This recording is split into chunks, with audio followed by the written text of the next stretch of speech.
Today we're in a 2005 Passat. We're going to hack the central convenience module to make the windows work, the comfort function I should say, work with the remote, as well as put the hatch on central locking. Now let me explain that. From the factory, you could walk up to the car and physically put your key in the driver's door lock, and then turn and hold it to unlock, all the windows would roll down. Turn and hold it to lock, all the windows roll up. That's already enabled from the factory.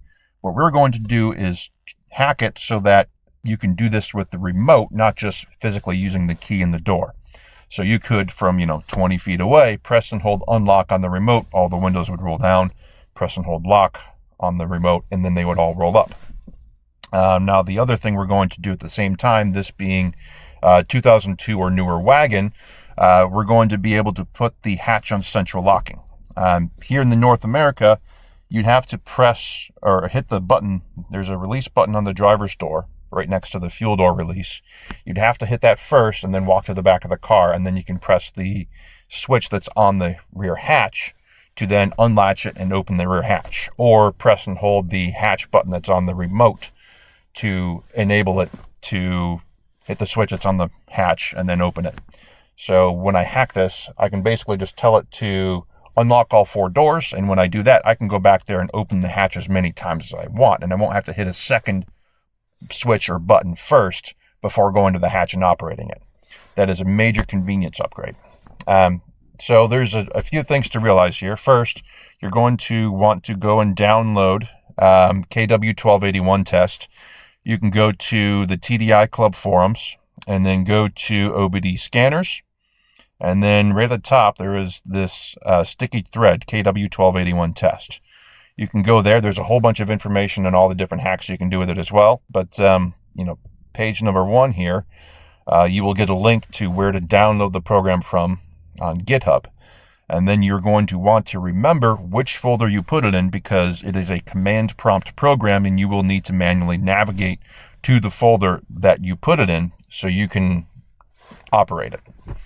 So I've already got it downloaded. I know where I put it.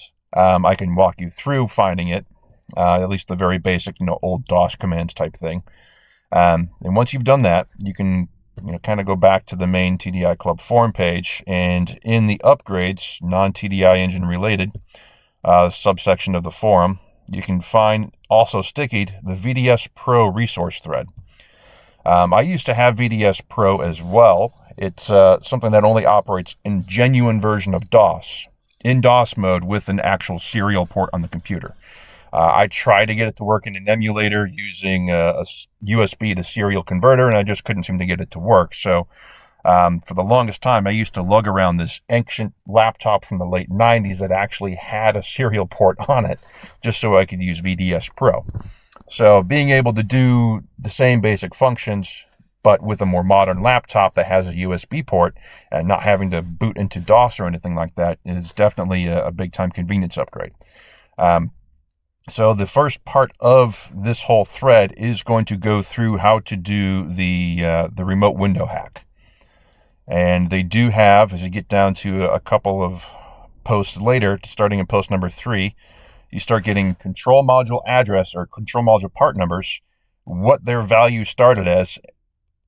So this is the addresses here in the first column. The second column in all of these is the value that they originally had. And then the third column is the value you're changing those addresses to in order to enable the hack. 2001 and older cars are all going to have the 1JO prefix. There's going to be a number of different variants. The 1JO prefix cars have these two main addresses here that you need to hack, that's in the central convenience module itself. And then you're actually hacking these 4 addresses in each individual window motor in order to enable it. When you get to the later ones, 2002 and up, their module part numbers start with a 1 Charlie 0.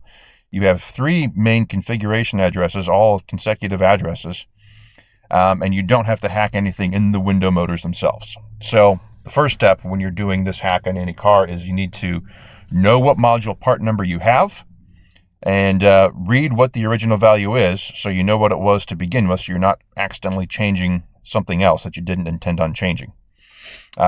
And there's a lot of different variants of these as well, because even though most cars in North America are 2002 and up, they're all going to be a 1 Charlie 0 959 799 Charlie. There is various different what's called a color code in Volkswagen's parts schematics. And that color code is going to denote different programming for different body styles of car. So while they all have the same base part number for 2002 and up cars, there's also a bunch of different programming out there depending on how the car was equipped, which body style was it. You know, Passats also use this, Jettas, Golfs, New Beetles, they all use the same part 2002 and up, but there's all different variations because they all operate their trunks differently. There's other features that are in there that may be changed as well for different ways those bodies are set up. There's also differences between, is it a 2-door or a 4-door, on and on and on. But in this case, we're in an 05 Passat wagon. And I already have KW1281 test installed and everything. So first thing you're going to want to do, you can actually press your Windows button or click down the search down here, and then type in what you want to search for. So first we need to find out what COM port did Windows assign our cable. So go ahead and type Device Manager. We're going to go to Device Manager, and then we go down to COM ports and LPT. Down here, so it says ports in parentheses COM and LPT. We expand that, and it's going to be this USB serial port. And mine has been assigned COM2 today. It just changed sometimes. Sometimes I'll plug it in and it'll just randomly assign on a different COM port. So it's always good to go to Device Manager first and make real sure you know which COM port you're working with. And now we're going to go ahead and do the same thing. We're going to hit the Windows button or click on the search, and then we're going to type in CMD for command prompt. We're going to go ahead and open command prompt. Now I already have my cable plugged into the car and into the computer, and I know what COM port I'm working with, so I'm just going to go ahead and turn the key on. And then we're going to go and I need to find the directory that I put the KW1281 test executable in. I know it's in my documents folder / KW1281. So I'm in my, it defaults to my users and my username on my computer. So I'm going to go change directory to documents. Now we're in the documents folder. Now change directory to KW1281. That's where I put it. And now we're in the correct folder where the executable is located. And the name of the executable is 1281 test. Type that in. And then we need our COM port of the cable we're using. In this case, it's COM2.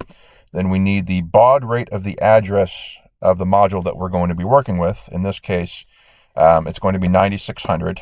And the address of the module itself, which in this case being central convenience, the address of that module is address 46.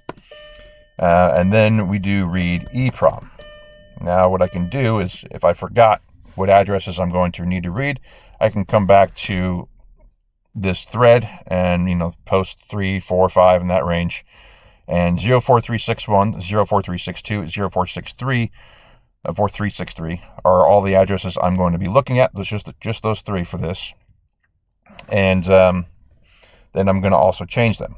So I've already got the command typed. It's read EEPROM.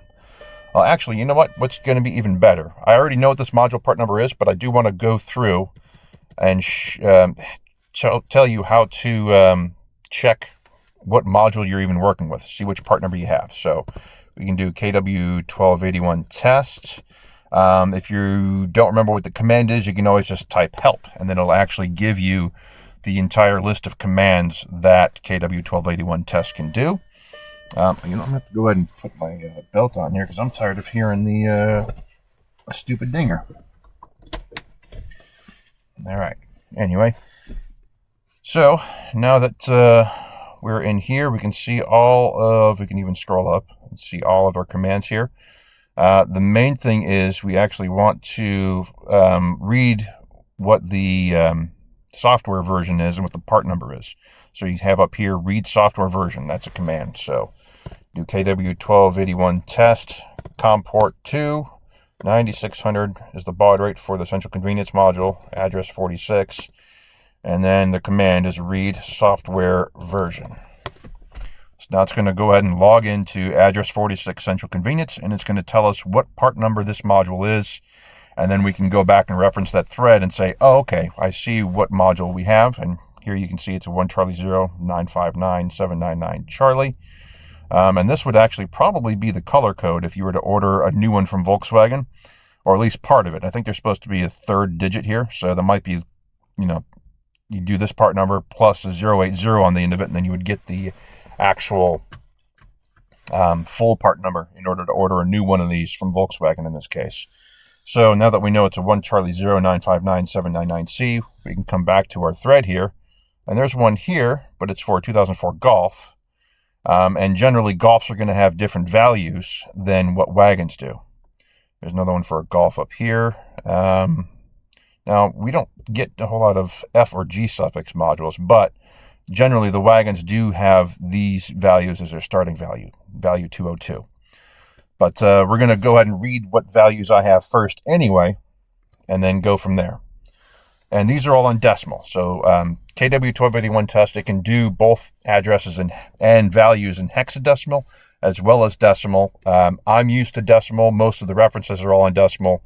Volkswagen themselves generally uses decimal for a lot of things.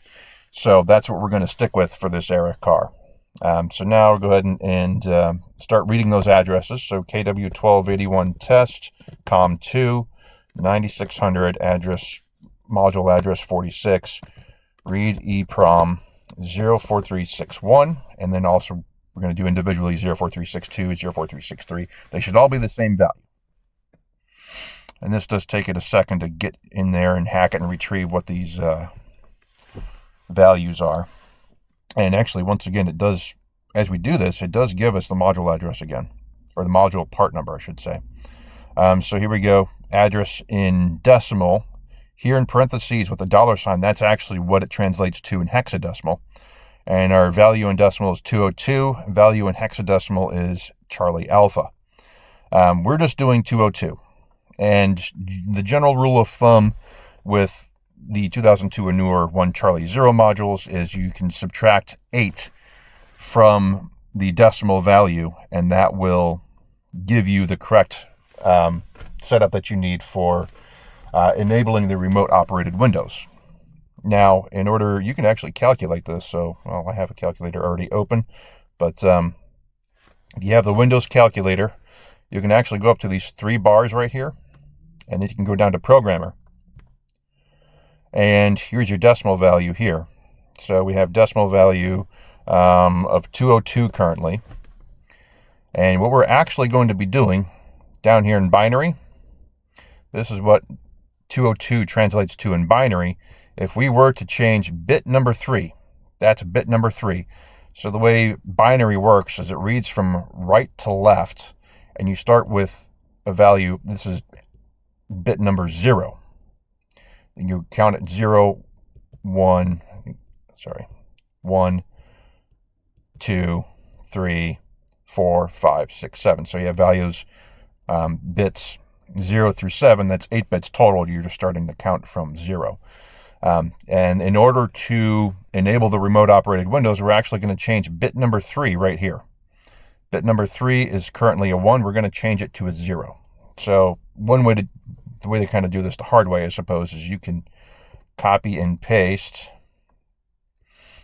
All right, let me get a clean notepad here with nothing on it. You can copy and paste this whole thing if it makes it easier. And then if you change the value, this is kind of the hard way, but just to kind of explain what's actually going on, we change bit number 3 from a 1 to a 0. Now if we copy that back, watch what happens, right? So, I mean, subtracting 8 from 202 and decimal wise, that's going to be a 194. So now if I just, here, let me clear all of this out, and then I'll just paste it, Control V. Now you see, yep, sure enough, that's a decimal value of 194. And this is because the way binary works, if it's a value of 0, it's worth 0. So if this is all zeros in this 1 byte, if all bits are 0, then the value is 0. Bit number 0, if that changes to a 1, that's a value of 1. and then it doubles. So you go to bit number 1. If that is a value of 1, that's actually a decimal value of 2. You go to bit number 2. If that's a value of 1, then it actually gives you a decimal value of 4. And then bit number 3, if it's a value of 1, it's actually a decimal value equivalent to 8. And then go so on and so forth. 16, 32, 64, 128. That's how it works. So in our case here, we changed the 1 bit to enable the remote windows, but we also wanted to put the hatch on central locking. And in order to do that on the wagons, it's actually bit number 0. So if we come here and we change bit number 0 to a 1, it'll actually just add 1 to our total here, right? This is kind of the hard way, but at least you're kind of understanding the basics of what's going on, because each individual bit represents a different feature. And I'm just kind of showing you, okay, this exact bit is toggling this exact feature. That's what I'm trying to kind of get across here. And as you can see, now that we changed bit 0 from a 0 to a 1, and we changed bit 3 from a 1 to a 0, our value is now 195. So now we just need to go ahead and write it. You can also do, if we wanted to read all 3 addresses, they should all be the same, but just in case, you can go use the up arrow, 04361. You can change that to 04362. The up arrow just brings you back to your previous command you just used, and then you can go ahead and modify the one little thing you need to, and then go ahead and do it again. So we can go ahead and do that again, and it should still be the same value of 202. These 3 addresses should all match.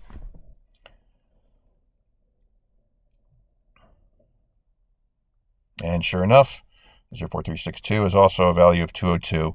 And then we can do one more, the last one, 04363. And then we're going to change all of them to a value of 195, and that will enable our remote windows and put the hatch on central locking.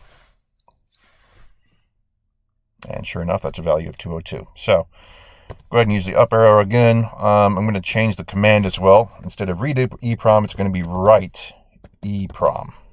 There's 3 E's there.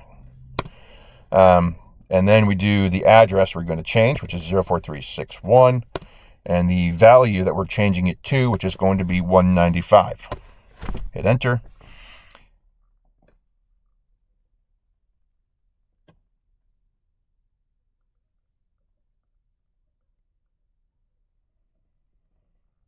And it looks like we got a good response. So go ahead and hit the up arrow again. We're going to use our arrow keys to go over to that last digit of the address. We're going to change 04361 to 04362. And again, we're still sending the same value of 195, so I can go ahead and hit enter again.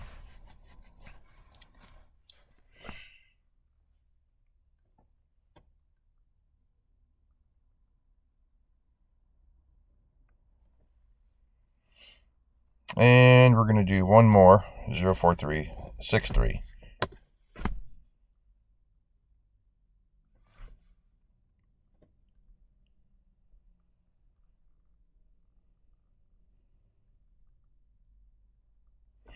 And if you want, you could even go, arrow back a couple times until you go back to read EEPROM, and, hey, is that the value that it reads now, just to be real sure?